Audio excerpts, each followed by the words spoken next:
नमस्कार, मैं हूं मनीषा गुप्ता। क्रूड में पिछले कुछ दिनों में भारी उठापटक देखने को मिली है। सुएज कैनाल में ट्रैफिक जैम से क्रूड को सपोर्ट मिला है, लेकिन डिमांड में सुस्ती के संकेत से दबाव भी है। वहीं बेस मेटल्स की बात करें तो यहां खासकर जिंक और कॉपर में पिछले कई दिनों दबाव रहा, लेकिन अब फिर से खरीदारी लौटती दिख रही है, जबकि सोने चांदी की चमक अब भी फीकी ही है।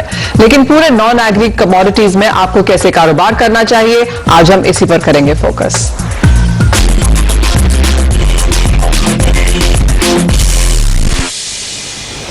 चर्चा के लिए हमारे साथ जुड़ रहे हैं एक्सिस सिक्योरिटीज के सुनील काटके, मनीलिशियस कैपिटल के जयप्रकाश गुप्ता और कॉम्प ट्रेंड्स रिसर्च के टी ज्ञान शेखर। आप सभी का कार्यक्रम में स्वागत है। सबसे पहले बात यहां पर कच्चे तेल की करेंगे, क्योंकि इस हफ्ते हमने 4 से 6% के मूव कच्चे तेल में हर दिन बनते हुए देखे हैं।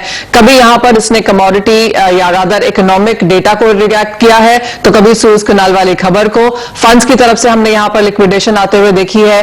ओपन इंटरेस्ट में भी यहां पर गिरावट रही। क्रूड अगर यूएस की बात करें तो यहां पर इन्वेंट्रीज में जोरदार इजाफा देखने को मिला, और ये चौथा ऐसा हफ्ता है जब बढ़त हमने यहां पर यूएस इन्वेंट्रीज में आते हुए देखी है। काफी इंपॉर्टेंस की बात यह रहेगी कि अगले हफ्ते 1 अप्रैल को जब यहां पर ओपेक और एलाइज की मीटिंग होती है, जब वो मई के महीने के आउटपुट की बात करेंगे, तो वहां से क्या डिसीजन निकल के आएगा। यूएस डॉलर में जिस तरह की तेजी है, उसका असर तो हमने सभी एसेट क्लासेस पे पड़ते हुए देखा ही, और कुछ मुनाफा वसूली उस वजह से कच्चे तेल में भी देखने को मिली। इवन एज हमने फ्राइडे के दिन यहां पर बढ़त आते हुए देखी, लेकिन ये तीसरा ऐसा हफ्ता है जब मुनाफा वसूली या नेगेटिव क्लोजिंग हम यहां पर कच्चे तेल में बनता हुआ देख रहे हैं। ज्ञानशेखर, आप कैसे देखते हैं क्रूड ऑयल प्राइसेस को? जिस तरह की करेक्शन हमने यहां पर भावों में आते हुए देखी है, अब इसके बाद ज्ञानशेखर क्या ट्रेंड्स नजर आएंगे? ज्ञानशेखर से फिर से संपर्क जोड़ने की कोशिश करेंगे। सुनील, वही सवाल आपसे भी, क्या ट्रेंड्स हैं और अब यहां से क्या प्राइस व्यू है? जी मनीषा जी, मुझे लगता है आज 100 रुपीज अप साइड ट्रेड हो रहा है एमसीएक्स पे। अगर हम देखते हैं तो 4360 और 70 के रेंज में ट्रेड कर रहा है। बट जैसे आपने बताया, सुएज कैनाल का जो कंसर्न है, जो सप्लाई ब्लॉकेज है, वो आने वाले 4 या 5 दिन तक रह सकता है, जिसकी वजह से प्राइसेस बहुत ज्यादा नहीं गिर रहे हैं। बट अगर हम डिमांड फ्रंट की बात करते हैं तो डिमांड एक बिग टाइम हैम्पर्ड है, क्योंकि यूरोजोन में जो लॉकडाउन आ रहे हैं और इवन जो डिमांड कंसर्न्स है आने वाले समय में, वो कहीं ना कहीं उतने ज्यादा कॉन्फिडेंस बूस्टर नहीं है। और उसके अलावा आई थिंक नवंबर के बाद से अभी हम देखते हैं तो डॉलर इंडेक्स हाईएस्ट लेवल पे ट्रेड कर रहा है, तो उसका भी प्रेशर जो है क्रूड ऑयल के प्राइसेस पे हमें देखने को मिलेगा। एंड फ्यूचर में मुझे लगता है कि ब्रेंट का डिमांड 63 या $65 के रेंज में उतना ज्यादा आएगा। और जैसे आपने राइटली बताया, अगले हफ्ते में ओपेक का स्टांस क्या रहेगा मई में, उसके ऊपर भी लोगों की नजर रहेगी। तो तब तक मुझे लगता है कि एक टाइट दायरे में ट्रेड करेगा। फॉर नाउ मुझे लगता है, क्योंकि ऑलरेडी 100 रुपया आज के ट्रेड सेशन में बढ़ चुका है, तो बहुत ज्यादा इजाफा आज के लिए तो नहीं लग रहा है। तो मैं 4370 के रेंज में सेल रेकमेंड करूंगा क्रूड में। 4430 का एक स्टॉप लॉस मेंटेन करते हुए 4270 का इंटरडे का टारगेट मैं रेकमेंड करूंगा। और अगर 1 वीक की बात करते हैं, अगले हफ्ते तक मुझे लगता है ब्रेंट जो है $60 के करीब आ सकता है। That means another $3 correction we may see in Brent crude. कुछ मुनाफा वसूली की एक्सपेक्टेशन है यहां पर इंटरडे और विद इन अ वीक में भी यहां पर। जो आप कैसे देखते हैं? ऑफ कोर्स सुएज कैनाल का कुछ बहुत सपोर्ट यहां पर है, क्योंकि वो एक इंपॉर्टेंट वाटर रूट है जहां पर 30% ग्लोबल वॉल्यूम जो ट्रेड है वो निकलता है, और 10 से 12% क्रूड का भी जो वाटर फ्रंट है वो यहां पर सुएज कैनाल उस लिहाज से काफी इंपॉर्टेंट है। कैसे आप देखते हैं अगला एक हफ्ता पैन आउट होता हुआ? जी मनीषा, मुझे लगता है जो क्रूड में यहाँ पे भारी गिरावट देखने को मिली थी इस वीक में, प्राइमरली रीजन था यहाँ पे थर्ड वेव ऑफ पैंडेमिक जो यूरोजोन में आया है। बट मुझे लगता है कि जो डिमांड साइड पे जो रिकवरी है वो बहुत फास्टर होगी। इंपॉर्टेंट ट्रिगर यहाँ पे ये भी है कि 1 अप्रैल को जो ओपेक और एलाइज की बैठक है, यही देखना है कि कहीं 1 अप्रैल को वो अप्रैल फूल ना बना दें, जिसकी उम्मीद बहुत कम है। मुझे लगता है जो प्रोडक्शन कट है वो अभी भी बरकरार रहेगा। तो दूसरी तरफ ये जो थर्ड वेव है, ये मुझे लगता है टेम्पररी है, क्योंकि जिस हिसाब से वैक्सीन के रोल आउट हैं, मुझे लगता है ये बहुत शॉर्ट लिव्ड रहेगा। प्राइसेस में मैं फर्मनेस देख रहा हूं। और तीसरा एक बहुत इंपॉर्टेंट ट्रिगर हमें ध्यान रखना है कि जिस हिसाब से यहाँ जियोपॉलिटिकल रिस्क का जो खतरा है वो बढ़ रहा है। तो आज भी ऐसी खबरें थी कि यमन कि किसी आदमी ने सऊदी अरामको के सर्टेन रिफाइनरीज पे मिसाइल अटैक किया। हालांकि अभी तक कंफर्म नहीं है, बट इस तरह की खबरें मुझे लगता है निकल के आएंगी जो प्राइसेस में एक पॉजिटिव मोमेंटम बरकरार रखेगा।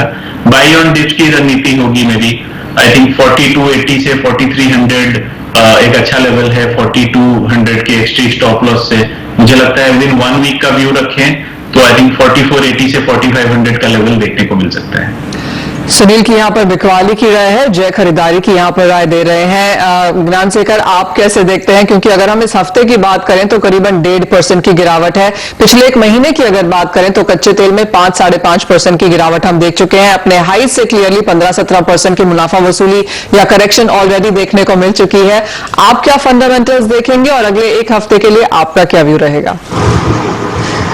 देखिए, ओवरऑल एक पॉजिटिव सिनेरियो ही लग रहा है, even though we have seen this kind of a correction in the last week, mostly because of profit taking from funds, और the Suez canal situation is also going to be supportive for crude prices, but at the same time the dollar strength is going to play on the market as a whole, not only in crude, across all commodities. तो मेरे ख्याल से जो भी positive news आ रहा है near term के लिए there will be pressure. I think it will tend to test the support levels first, which is somewhere close to $56 in the lower side. तो मेरे ख्याल से बाइंग तो वही लेवल पे बन रहा है, यहाँ पे नहीं। So any rallies from here I think will be sold initially for targets near $56. So उस हिसाब से I think we're looking at first sell on upticks, and then at that level around 55-56 we look for opportunities to buy again. तो इस quarter की जहां तक बात है, ये क्वार्टर तो यहाँ पर हल्की सी गिरावट के साथ बंद होता हुआ दिख रहा है। आई मीन YTD अभी भी हम यहाँ पर 22 से 24% की तेजी के साथ काम कर रहे हैं, लेकिन अपने हाई से हम एक मुनाफा वसूली देख चुके हैं। तो ज्ञानशेखर, इस क्वार्टर का तो अभी ऑलमोस्ट लास्ट डेज है, अगले क्वार्टर के लिए अगर आपको उतना लॉन्गर टर्म भी अगर प्राइसेस को देखना हो तो क्या व्यू रहेगा? किन फंडामेंटल्स को आप देखेंगे? देखिए Manisha, I think overall we're looking at crude prices to benefit from the recovery that we are seeing in many of these places. Though there has been some pressure there due to the second and third wave, I think it won't be the same as what we have seen last time. वो तो बहुत clear है, and that should see demand really increasing and this vaccine optimism further adding into prices. 55-56 should be a base, and then we probably might see prices testing 62 or even 65. Overall एक तेजी का ही माहौल है, so I think somebody should try to position themselves on the long side if we see close to $56-55. Alright, Sunil आपके पास एक बार फिर आना चाहेंगे। ऑफ कोर्स आपने यहाँ पर एक बेरिश कॉल दिया है और उसके रीजंस भी हैं, क्योंकि डॉलर में हमने तेजी बनते हुए देखी है। एशिया की तरफ से कच्चे तेल में मांग की सुस्ती के संकेत हैं। जो बड़े प्रोड्यूसर्स हैं उन्होंने डिस्काउंट पे अब यहाँ पर बेचना शुरू किया है कच्चा तेल, चाहे वो नाइजीरिया है, ईरान और तो चाइना को सस्ते में बेच ही रहा है। अब इनका क्या ये सब कुछ फैक्टर इन प्राइसेस में हो चुका है? और जैसे बाकी दोनों एक्सपर्ट्स यहाँ पर एक रेंज दे रहे हैं, आपकी अब यहाँ पर अगले क्वार्टर के लिए क्या रेंज रहेगी? जी मनीषा, मुझे लगता है ब्रेंट जब भी $66 या $67 की रेंज में जाएगा तो शेल प्रोडक्शन कहीं ना कहीं मार्केट में आते हुए नजर आएगा, क्योंकि वो रेंज उनके लिए बेनिफिशियल है। तो मार्केट में सप्लाई की बहुत ज्यादा कमी नहीं रहेगी, मतलब मार्केट में एबंडेंस सप्लाई रहेगा। और जो कोविड का सिनारियो है, ये सेकेंड वेव मुझे लग रहा है कि ये थोड़ा लंबा खींच जाएगा, क्योंकि जो पेस पे वैक्सीनेशन होना चाहिए यूरोप में विद लॉकडाउन इन प्लेस, वो उस पेस पे नहीं हो पा रहा है। तो कहीं ना कहीं एक सेंटिमेंटल इंपैक्ट भी रहेगा। और जैसे दूसरे एक्सपर्ट्स ने भी बताया, डॉलर इंडेक्स में और ज्यादा मजबूती होने की एक एक्सपेक्टेशन बन रही है। इवन ट्रेजरी यील्ड्स भी हो सकता है इन बेस्ट केस सिनारियो 2.5% तक हो सकता है, ऐसा भी एंटिसिपेशन है। तो एक क्वार्टर में मुझे लगता है कि बहुत ज्यादा अपसाइड मुझे नहीं लगता है देखने को मिलेगा। आई बिलीव जैसे ज्ञानशेखर जी ने भी बताया, ऑन द लोअर साइड अगर हम देखते हैं तो WTI मुझे लगता है कि $55 तक रहेगा, जो कि अभी $59.8 के रेंज में है। और ऑन द हायर साइड मुझे नहीं लगता है कि वो 65 के रेंज में क्रॉस करेगा। तो ये $10 का रेंज में लेके चलूंगा। $55-56 के रेंज में बाई इनिशिएट करना चाहिए, और $65 के रेंज में आता है तो सेल इनिशिएट करना चाहिए। और जय, सुएज कैनाल के मैटर को आप कैसे देखते हैं? क्योंकि बहुत लोग इसको डिस्काउंट करते हुए नजर आए हैं कि कोई बहुत बड़ी दिक्कत यहाँ पर नहीं है। एक टेक्निकल टेक्निकल इशू है, इसको जियोपॉलिटिकल या किसी की स्टेटमेंट्स के साथ, ऑफ कोर्स वो एक बहुत बड़ा पॉजिटिव है कि ये किसी की वजह से नहीं हुआ है, ये एक टेक्निकल दिक्कत है। लेकिन पहले माना जा रहा था कि शायद 48 या 2-3 दिन में ये मामला सुलझता हुआ नजर आएगा, लेकिन अब माना जा रहा है कि ये हफ्तों भी चल सकता है। कितना इंपॉर्टेंट है सुएज कैनाल, क्योंकि काफी स्ट्रांग नंबर्स हैं, चाहे हम ग्लोबल ट्रेड की बात करें या क्रूड ट्रांसपोर्ट की बात करें। अगर ये इस वीकेंड तक सॉल्व नहीं होता तो फिर क्या अगले हफ्ते इस वजह से तेजी देखने को मिल पाएगी? जी बिल्कुल, क्योंकि एक इम्पोर्टेंट रूट है मनीषा, और यहाँ पे जिस हिसाब से क्रूड कार्गोज मूव होते हैं, ये एक ऑब्वियसली सप्लाई डिसरप्शन क्रिएट करेगा। मुझे लगता है अगर ये सॉर्ट आउट नहीं होता है नेक्स्ट 48 to 72 आवर्स में, और इंडियन मार्केट्स की बात करें तो मंडे यहाँ पे सेकेंड हाफ ही मार्केट ओपन है, तो एक गैप अप या गैप डाउन के चांसेस बहुत ज्यादा हैं। मुझे लगता है अगर ये नहीं सॉर्ट आउट होता है तो नेक्स्ट वीक यहाँ पे एक पॉजिटिव मोमेंटम और बन सकता है क्रूड ऑयल प्राइसेस के लिए। यानी कि पहला ट्रिगर यहाँ पे सुएज कैनाल रहेगा। अगर वीकेंड पे मामला सॉर्ट हो जाता है तो मंडे को यहाँ पर हम हल्की सी मुनाफा वसूली देख सकते हैं, नहीं तो इजाफा भी रह सकता है। लेकिन ओवरऑल सभी एक्सपर्ट्स का कच्चे तेल में यही मानना है कि एक दायरे का कारोबार रहेगा, वॉल्टिलिटी यहाँ पर जारी रहेगी, क्योंकि वो तो हमने इस हफ्ते भी बनते हुए देखी है और पिछले कुछ हफ्तों में लगातार बढ़त रही है। लेकिन एक $8 से $10 की रेंज हमारे तीनों एक्सपर्ट्स यहाँ पर क्रूड ऑयल में दे रहे हैं। आगे बढ़ेंगे, बात अब यहाँ पर गोल्ड सिल्वर की करेंगे, जहां पर एक और ये हफ्ता है जहां पर हमने काफी स्टेडी मूव्स रहते हुए देखे हैं। जय 44,000 45,000 के बीच में सोना अटकता हुआ नजर आया। जी मनीषा, देखिए अगर आप डॉलर टर्म्स में बात करें तो ये अभी भी आई थिंक 1724 से 1745 के रेंज में अटका है। घरेलू मार्केट्स में यहाँ पे एक सब 45,000 आने का बड़ा रीजन यहाँ पे रुपी में अप्रिसिएशन था। जो रुपी अभी हम लोग देख रहे हैं कि थोड़ा सा हायर साइड से 70 to 50 से यहाँ पे थोड़ा सा वीक हो रहा है। तो नेक्स्ट वीक या फिर अगर 2 हफ्ते की बात करें तो मुझे लगता है जो ट्रिगर्स रहेंगे वो ये रहेगा कि यहाँ पे अनसर्टेनिटी कितनी बढ़ती है थर्ड वेव ऑफ पैंडेमिक को लेके, और दूसरी तरफ यहाँ पे जो डॉलर इंडेक्स में मजबूती है वो भी मुझे थोड़ा सा शॉर्ट लिव नजर आ रहा है, क्योंकि अगर ब्रॉडली आप फंडामेंटल्स देखें तो इतना बड़ा फिस्कल डेफिसिट और डिमांड का उतना स्पीड में कैचअप करना थोड़ा सा टफ लग रहा है 2021 में। तो डॉलर पे प्रेशर यहाँ पे बहुत ही जल्द फिर से देखने को मिलेगा। तो आई थिंक गोल्ड में हर डिप पे मेरी बाई की ही रिकमेंडेशन होगी। आई थिंक अभी जो करंट लेवल है 44,700 44,800 एक बेहतरीन मौका है यहाँ पे इन्वेस्टमेंट के तौर पे भी, एक सिस्टमैटिक तरीके से इन्वेस्टमेंट स्टार्ट करने का। पॉइंट ऑफ व्यू से भी मुझे लगता है $1,690 का लेवल नहीं टूटना चाहिए। अपसाइड मुझे 1770 तक नजर आ रहा है फॉर नेक्स्ट 10 डेज। ओके, तो वो एक रेंज है 1690 to 1770। ज्ञान शेखर, आप कैसे देखते हैं, क्योंकि डॉलर, यूएस ट्रेजरी और काफी हद तक जिस तरह से हमने फ्लाइट टू रिस्क एपेटाइट आता हुआ देखा है, उन सभी ने सोने के इन्वेस्टर्स को डिसअपॉइंट किया है। Absolutely. I think gold is not reacting to anything on the positive side. मतलब on any risk events, जो भी reaction आ रहा है तो it's short lived, which means I think markets are ready to sell it on any uptick from here. With that in the background and with the way the dollar is strengthening, it doesn't look like gold prices might really rally in any meaningful way. मतलब ज़्यादा follow through buying आने का chances बहुत कम है the way the dollar is positioned. तो उस हिसाब से I think near term trading, when I say near term 15 से 20 दिन तक थोड़ा pressure ही रहेगा gold prices में. So I think it looks like a sell and upticks from here, but whoever is doing it should also hedge the dollar rupee, because if the dollar is stronger overseas, यहाँ पर भी strength आ जाएगा, if not now in the coming days. So sell gold and then buy the dollar in the currency futures market. Alright, वो strategy आपके लिए यहाँ पर बनाई गई है। सोने चांदी के रिटर्न्स आपकी स्क्रीन पर लेके आएंगे, क्योंकि चाहे वो इस हफ्ते की बात हो, एक महीने की बात हो या YTD हो, सोने और चांदी दोनों में ही हमने यहाँ पर नेगेटिव रिटर्न्स आते हुए देखे हैं। क्योंकि एक क्वार्टर खत्म हो रहा है तो इस साल में अब तक करीबन 4.5% की गिरावट चांदी में है और 11.25% की गिरावट के साथ सोना ये क्वार्टर खत्म होता हुआ नजर आ रहा है। ये तो बात हुई कच्चे तेल की और सोने चांदी की। रुकेंगे एक ब्रेक के लिए, जब लौटेंगे तो बात करेंगे यहाँ पर इंडस्ट्रियल मेटल्स में। वहां पर भी काफी उठापटक है, इन करंट लेवल्स पे क्या किया जाए जानेंगे अपने एक्सपर्ट से।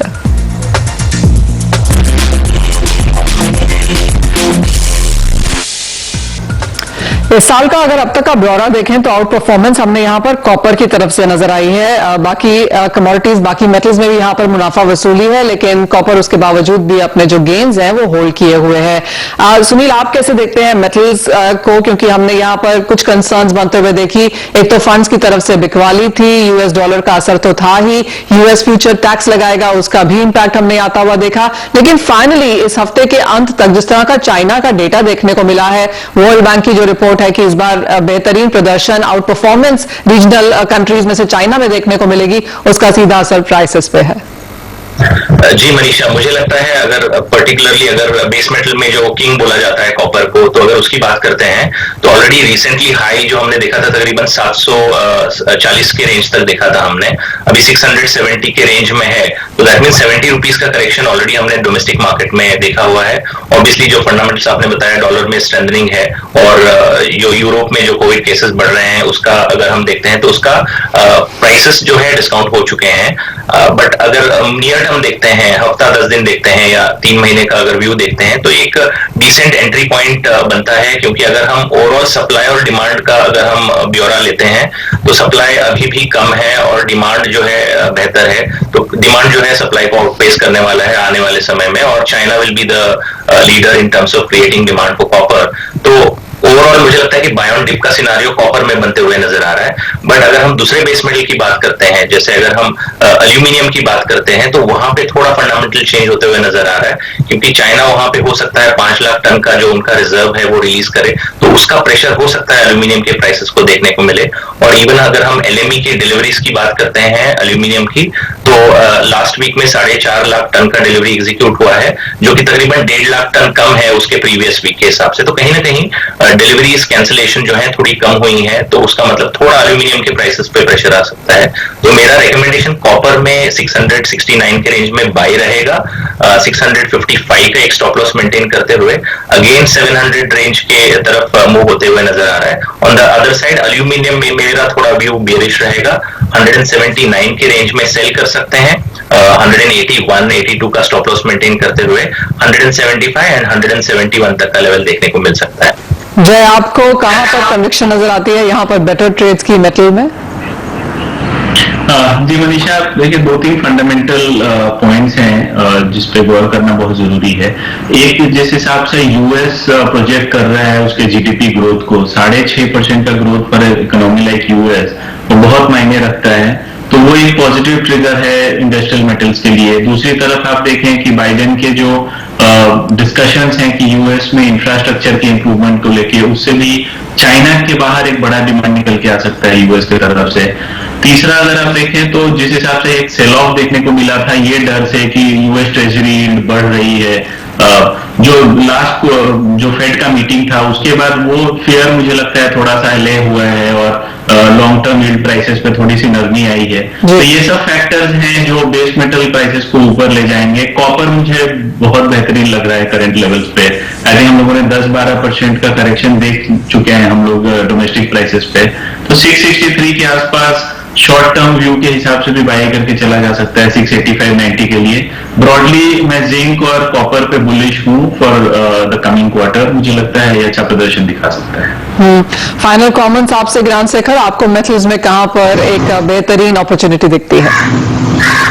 Manisha, I have a completely different view. Copper is not looking good, meaning though we have some recoveries we have seen now. एक बहुत bearish trend दिख रहा है charts में, और if you also look at the speculative long positions, वो बहुत कम हो गया. Already it's come to somewhere around 30%, it is around 60% something like that. और इन्वेंट्रीज आप देखेंगे तो उसमें भी सभी एक्सचेंजेस में इन्वेंट्री बढ़ रहा है. And the future cash spread, the LME cash and LME futures, that was indicating that there will be a shortage in future, which is not so now. The premium has come down. तो ये सब एक indication है कि markets might fall a little bit more. We might see some volatility, थोड़ा recovery हो सकता है, but I'm not sure we have yet seen the bottom. So my view would be to sell on any upticks from here. And I think looking at least 645 downwards in MCX. Alright, दिक्कत वाला बाजार clearly है, यहाँ पर है, uncertainty भी है और डाइवर्जेंट व्यूज हमने अपने एक्सपर्ट्स की तरफ से यहाँ पर आते हुए देखे हैं काफी सारी कमोडिटीज पर। लेकिन अगला हफ्ता बताएगा कि किस तरह से प्राइस मूव्स आने देखने को मिलेंगे। ऑफ कोर्स अपने एक्सपर्ट से हम वापस यहाँ पर इन टच तो रहेंगे ही कि आगे आपको कैसे स्ट्रैटेजीज बनानी चाहिए। लेकिन आज के कार्यक्रम में इतना ही समय है। जय, सुनील, ज्ञानशेखर, बहुत शुक्रिया साथ जुड़ने के लिए, उन सभी फंडामेंटल्स पर बात करने के लिए और दर्शकों की स्ट्रैटेजीज बनाने में मदद करने के लिए भी। मुझे भी दीजिए इजाजत, आप देखते रहिए CNBC आवाज।